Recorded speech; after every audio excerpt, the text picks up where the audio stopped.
How you doing today, man? I'm fine. Thank you very much. Very good. Very good. Hey, I know you're a busy man, and you got the last few shows to do. So we'll jump in on the questions here in just a second. I just want to say, man, I caught the Anaheim performance, and wish I had some time to talk to you then. I know things were hectic, but man, what a fucking great show! I mean, just Thank you. totally blew my mind. I couldn't believe the response of the fans, and the band just sounded just spot on, all the way through. Very entertaining, man. That's our passion. We love heavy metal and we like to entertain. And I think we are nearly all 50 years old, but we are full of energy and full of passion and power.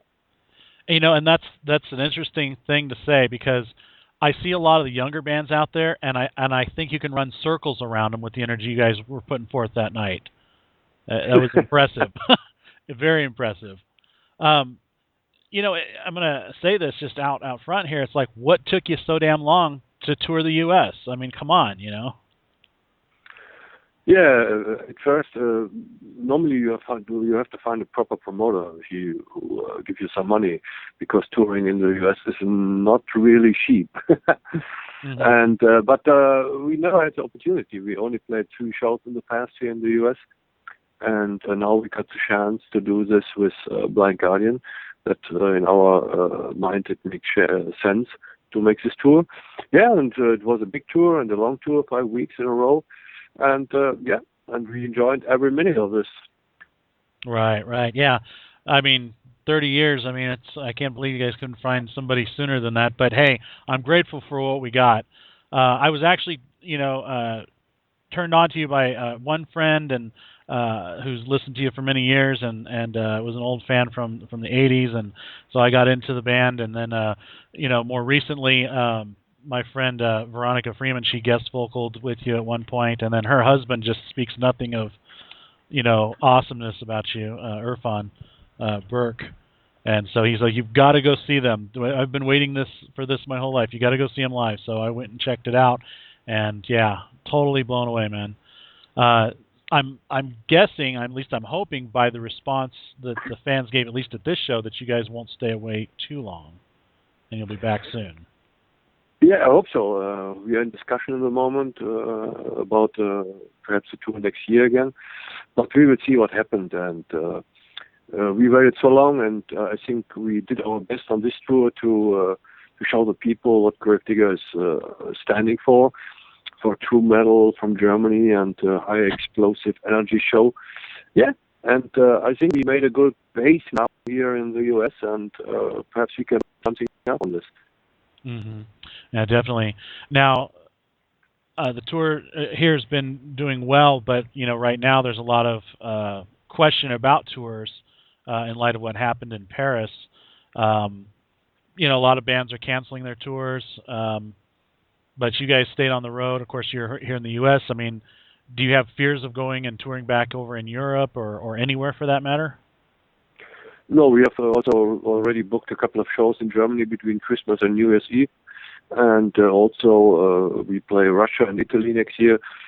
I think there is some different mood when we heard this about what happened in Paris, but on the other side, we go our way. It can happen everywhere in a plane or in a train or somewhere else. So you can't avoid it at the end. If it happened, it happened, and it's your fate at the end. And we carry on what we are doing. We bring the people heavy metal, and I can only say, don't be afraid. Join the shows, and believe in yourself, and don't be so full of fear. Mm-hmm.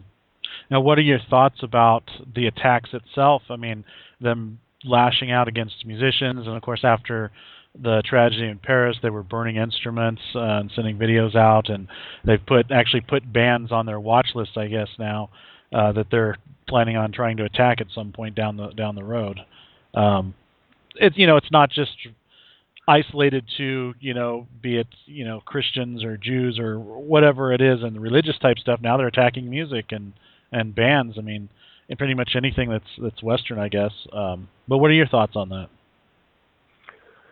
My thought is that the whole life, when I remember when I was a child, we had in Germany this terroristic attacks with this German organization called RAF, and everywhere in the world. And then we had Al Qaeda, now we have ISIS. It will never stop because if you find people in the world which think this is the only way to show their religious or other things mind.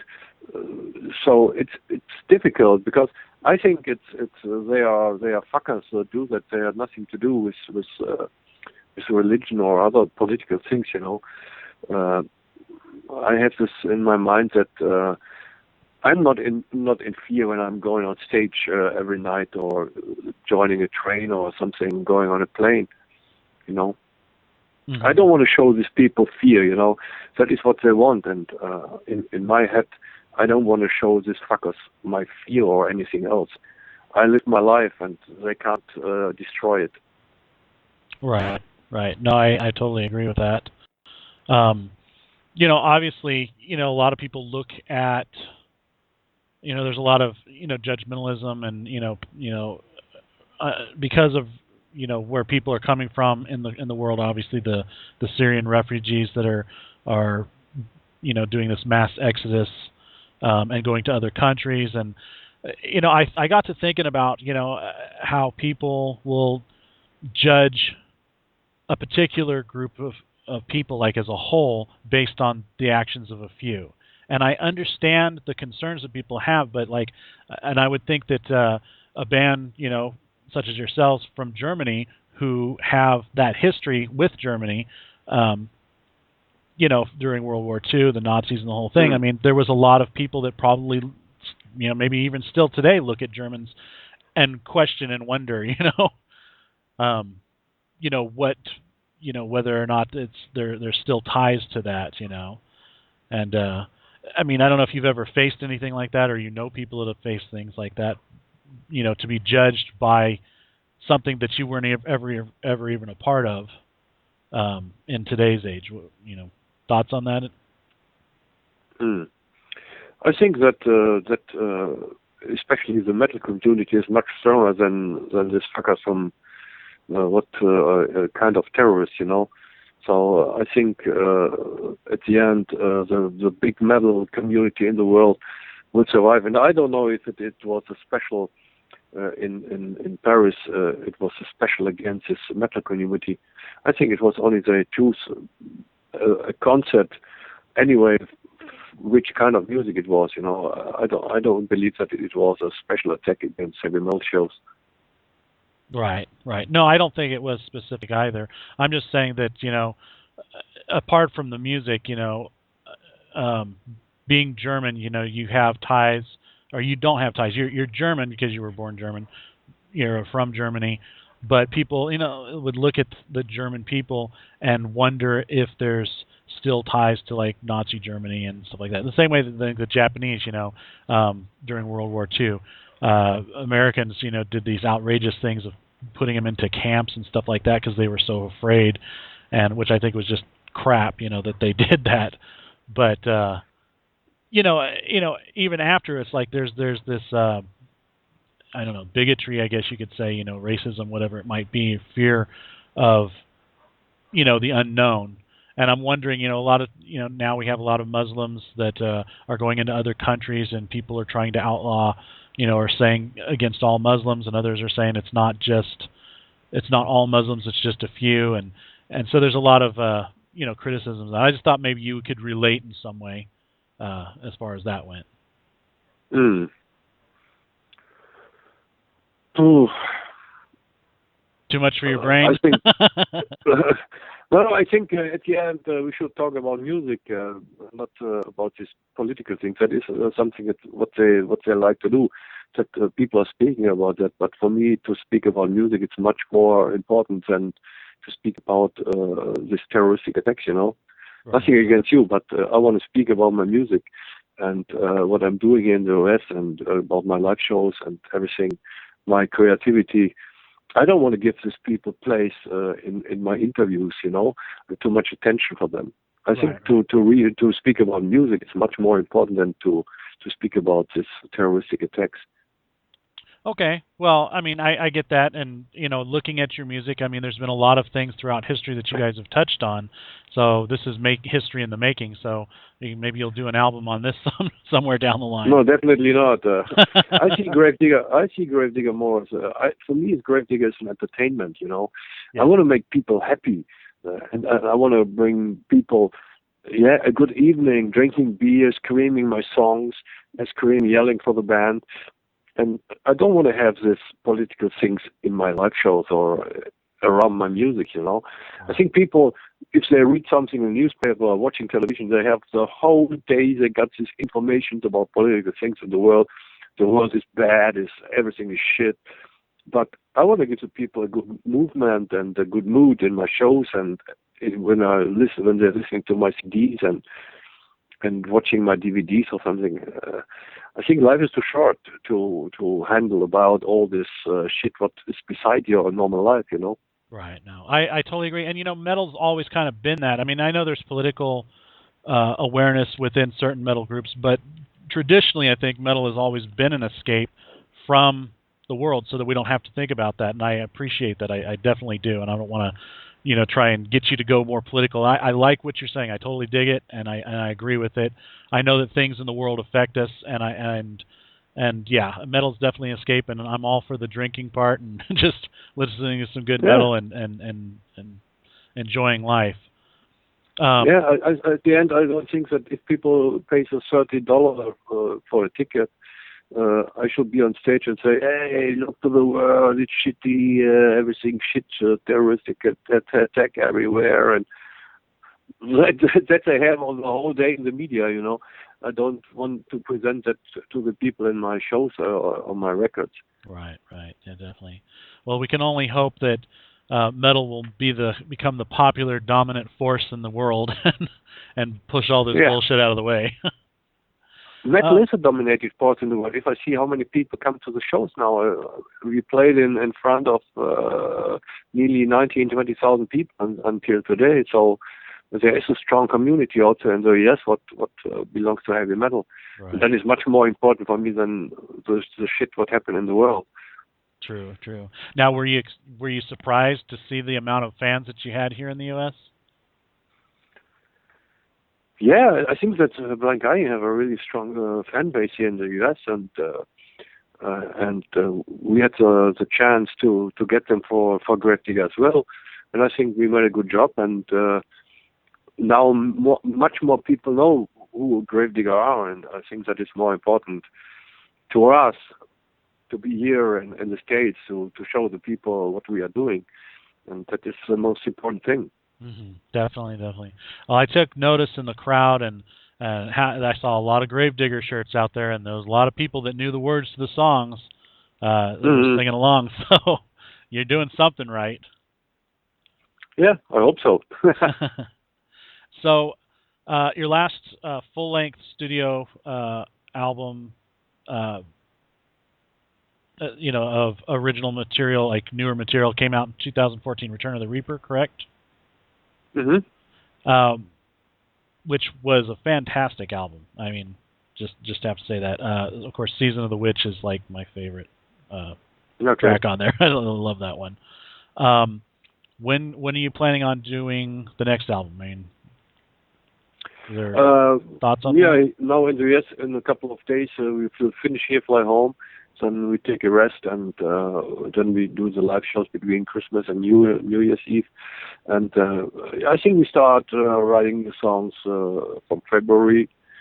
And let's see what happens. And we plan a new release for 2017, definitely. Cool, very cool. Very cool. Looking forward to that. You guys have been very consistent in putting out albums, and one of the things that always grabs me about the albums themselves, besides the music, is the artwork. I miss the days of vinyl, and I don't actually have any of the albums on vinyl myself. I have some CDs, but I just love checking out all the artwork.